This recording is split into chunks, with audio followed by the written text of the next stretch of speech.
Menurut Kamus Jawam Bahasa dan Pustaka, guru dapat didefinisikan sebagai seorang pendidik. Menurut fahamanku, guru merupakan seorang insan yang sudi menabur masa dan tenaga demi mencurahkan ilmu kepada insan-insan kecil yang kurang pengetahuan.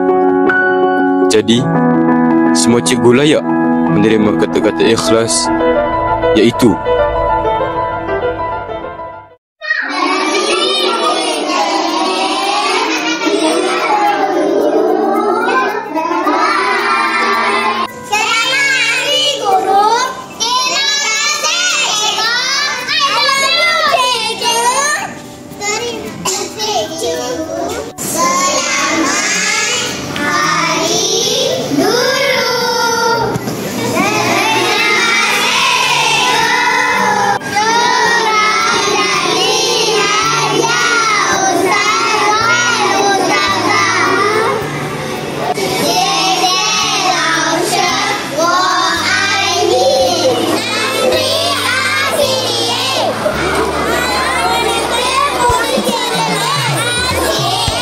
kami dari kelas 4 Desi mengucapkan selamat Hari Guru.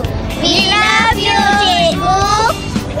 Happy Teachers Day to our beloved teachers. Kami mengucapkan selamat Hari Guru kepada semua guru SKSSC. We love you. Kami murid-murid 6 Jasmine ingin mengucapkan Selamat Hari Guru. Dan kami ingin meminta maaf jika ada salah silap.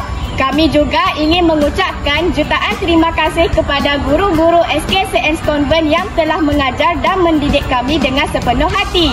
Kami sayang Cikgu. Terima kasih Cikgu.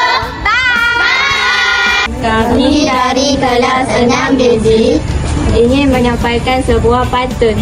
Pergi ke kedai membeli sagu. Kami semua mengucapkan selamat Hari Guru. Kami ingin mengucapkan selamat Hari Guru. Kami sayang Cikgu. I love you teacher.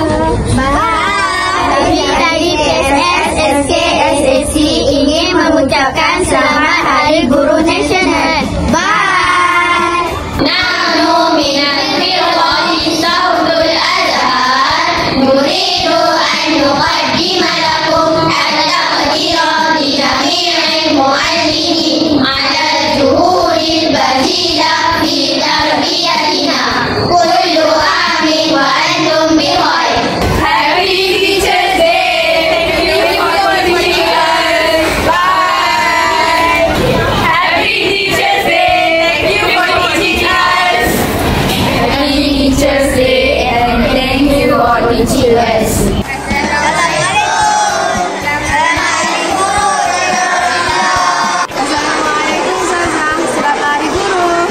Selamat Hari Guru, Cikgu Rokia.